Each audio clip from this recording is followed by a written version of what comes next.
Assalamualaikum warahmatullahi wabarakatuh. Alhamdulillahirabbil alamin. Assalatu wassalamu ala asyrafil anbiya wal mursalin wa ala alihi wa sahbihi rasulillahi ajmain, amma ba'du. Perkenalkan, nama saya Muhammad Farhan Willy Aziz, mahasiswa Ilmu Hukum Universitas Islam Negeri Sultan Syarif Qasim Riau.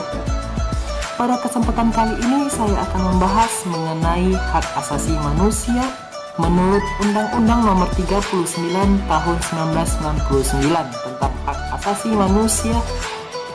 Check it out.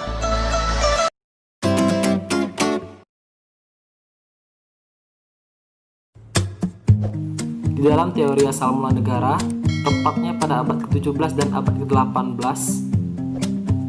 pada masa itu menerangkan konsep-konsep tentang hukum alam yang semakin berkembang, yang mana memiliki ajaran yang sama akan tetapi memiliki fungsi yang berbeda. Pada abad ke-17, ahli negara dan hukumnya menjelaskan menerangkan tentang konsep-konsep hukum alam yang semakin berkembang. Kemudian pada abad ke-18, para ahlinya menilai dari konsep-konsep yang telah diterangkan pada abad ke-17.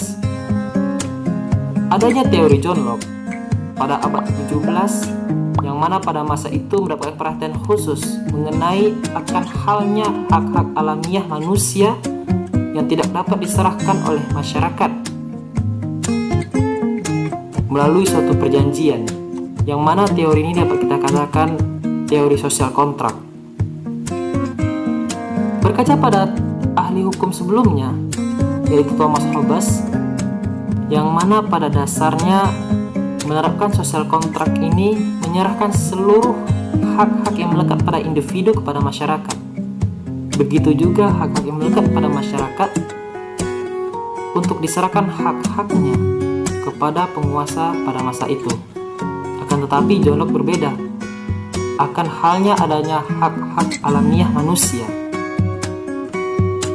Kemudian John Locke berpendapat mengenai hukum alam, yaitu bahwa suatu hukum atau konsep yang memiliki dasar rasional, yang mana dari suatu perjanjian yang timbul dari hak-hak manusia dalam keadaan alamiah. Akan tetapi cara berpikir yang bersifat logis, deduktif, matematis telah dilepaskan dan diganti dengan cara berpikir yang realistis. Sehingga inilah kemudian menimbulkan teori-teori baru mengenai pembagian kekuasaan, kemudian adanya ajaran mengenai hak-hak dasar ataupun hak-hak alamiah manusia. Kemudian adapun asal kata dari hak asasi manusia merupakan hasil terjemahan dari bahasa Prancis, yaitu droit de l'homme, yang berarti hak asasi manusia atau human right. Kita sama-sama tahu bahwa sehari setelah proklamasi kemerdekaan Indonesia dibacakan, yaitu pada tanggal 17 Agustus 1945, Konstitusi Indonesia, yaitu sebagai Revolusi Groundwork, disahkan pada tanggal 18 Agustus 1945 oleh Panitia Persiapan Kemerdekaan Indonesia. Di dalam sidang BPUPKI tanggal 31 Mei 1945, Supomo memperkenalkan asas kekeluargaan pertama kali di Indonesia. Kemudian pada saat sidang besar BPUPKI pada tanggal 15 Juli 1945, Insinyur Soekarno mempertegas mengenai hak asasi manusia tidak diperlukan untuk dimuat di dalam Undang-Undang Dasar 1945 dikarenakan adanya asas kekeluargaan ini. Bukan tanpa perdebatan akan hal ini. Di satu pihak menentang akan hal ini dikarenakan cita dari kenegaraan negara Republik Indonesia ini, yaitu demokrasi, karena adanya hak asasi manusia dituangkan di dalam Undang-Undang Dasar 1945. Mengingat perubahan-perubahan konstitusi di Indonesia dari adanya Undang-Undang Dasar 1945 pasca kemerdekaan, kemudian adanya Konstitusi RI 1949, dilanjut dengan Undang-Undang Dasar sementara 1950, kemudian Dekret Presiden 5 Juli 1959, sehingga lahirlah Undang-Undang Dasar 1945 pasca amandemen dari tahun 1999 sampai 2002.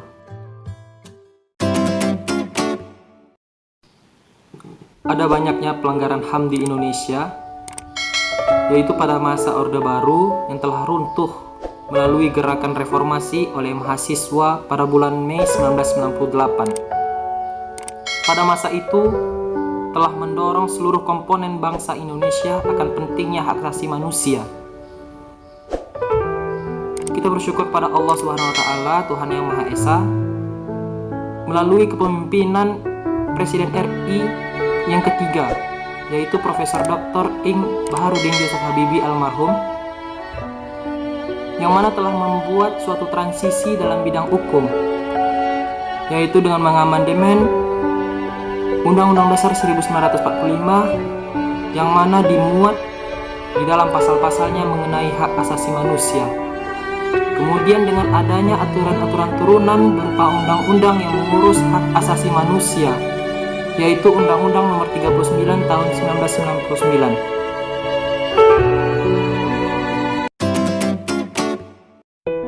Adapun konstitusi kita sebelum adanya Undang-Undang 39 Tahun 1999 tentang hak asasi manusia, sebenarnya telah tertuang di dalam pembukaan Undang-Undang Dasar 1945 pada alinea pertama yang menyebutkan bahwa sesungguhnya kemerdekaan itu ialah hak segala bangsa. Selanjutnya adanya TAP MPR RI nomor 17 tahun 1998 tentang hak asasi manusia. Kemudian adanya instrumen-instrumen PBB tentang hak asasi manusia diratifikasi dan diadopsi oleh bangsa Indonesia, yang mana tidak bertentangan dengan Pancasila dan Undang-Undang Dasar 1945. Kemudian adanya pasal 5 ayat 1 dan pasal 20 ayat 2 Undang-Undang Dasar 1945. Kemudian di amandemennya Undang-Undang Dasar 1945 yang kedua terdapat pada pasal 28A sampai 28C yang mengatur mengenai hak asasi manusia. Undang-Undang 39 tahun 1999 ini terdiri dari 11 bab, 106 pasal yang mana ditandatangani oleh Presiden RI yang ketiga pada tanggal 23 September 1999.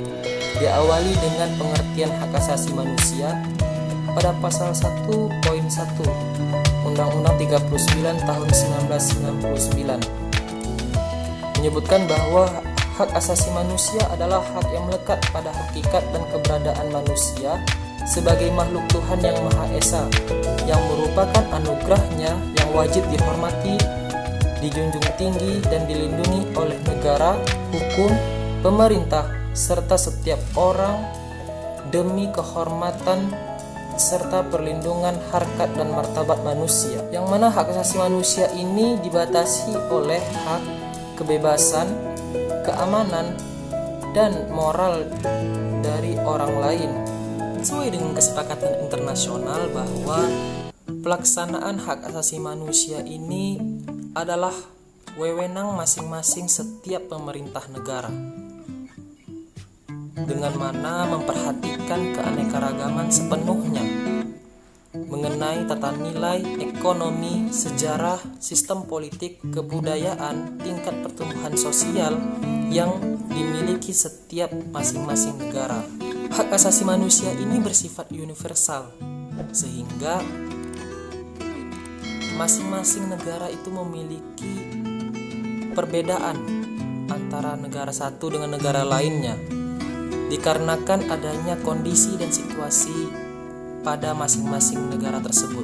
Di dalam undang-undang ini, yaitu Undang-Undang Nomor 39 Tahun 1999 tentang hak asasi manusia, Salah satu poin penting yang menarik perhatian adalah mengenai hak-hak wanita dan hak-hak anak, yang mana diadopsi berdasarkan atas konvensi di dalam pasal-pasalnya.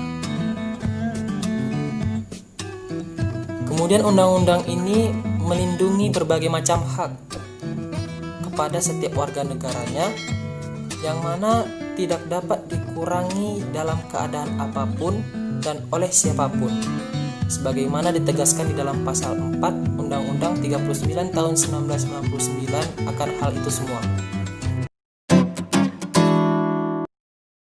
Di dalam pasal 1/6 menyebutkan mengenai definisi pelanggaran HAM.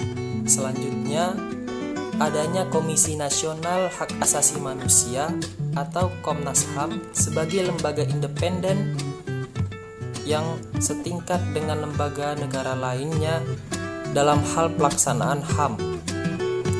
Kemudian di dalam undang-undang ini juga mengenal istilah pengadilan HAM, yang mana diatur di dalam Undang-Undang Nomor 26 Tahun 2000 tentang pengadilan HAM. Kita tahu bahwa jika peristiwa pelanggaran HAM itu terjadi sebelum adanya Undang-Undang 26 Tahun 2000 ini, maka mekanisme yang dilakukan adalah melalui mekanisme pengadilan ad hoc, yang mana diajukan kepada DPR akan hal pelanggaran HAM tersebut.